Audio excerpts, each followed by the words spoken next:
નમસ્કાર દર્શક મિત્રો, આપ નિહાળી રહ્યા છો N24 ગુજરાતી।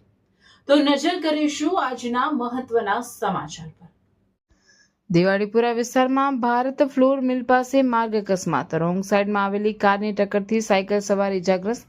વડોદરાના દિવાળીપુરા વિસ્તારમાં આવેલી ભારત ફ્લોર મિલ નજીક આજે એક ગંભીર માર્ગ અકસ્માતની ઘટના સામે આવી છે।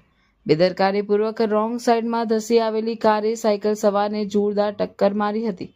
મળતી માહિતી મુજબ ભારત ફ્લોર મિલ પાસેથી પસાર થઈ રહેલા સાયકલ સવારને સામેથી પૂરપાટ ઝડપે અને ખોટી દિશામાં આગળ આવી રહેલી કારના ચાલકે અડફેટે લીધો હતો। ટક્કર એટલી જોરદાર હતી કે સાયકલ સવાર રોડ પર પટકાયો હતો અને તેને શરીરે નાની મોટી ઈજાઓ પહોંચી હતી। અકસ્માત બાદ આસપાસના લોકો અને મિલના કર્મચારીઓ તાત્કાલિક ઘટના સ્થળે દોડી આવ્યા હતા। સ્થાનિકોએ ઈજાગ્રસ્તને પ્રાથમિક સારવાર આપી મદદ કરી હતી। ઘટનાને કારણે થોડા સમય માટે રસ્તા પર ભીડ એકત્ર થઈ ગઈ હતી। આ ઘટનાને લઈને સ્થાનિકોમાં રોંગ સાઈડ વાહન ચલાવનાર ચાલકો સામે ભારે રોષ ફાટી નીકળ્યો છે। રહેણાંક અને વ્યસ્ત વિસ્તારમાં આવી બેદરકારીના કારણે નિર્દોષ લોકોના જીવ જોખમમાં મુકાઈ રહ્યા હોવાનું લોકોએ જણાવ્યું છે।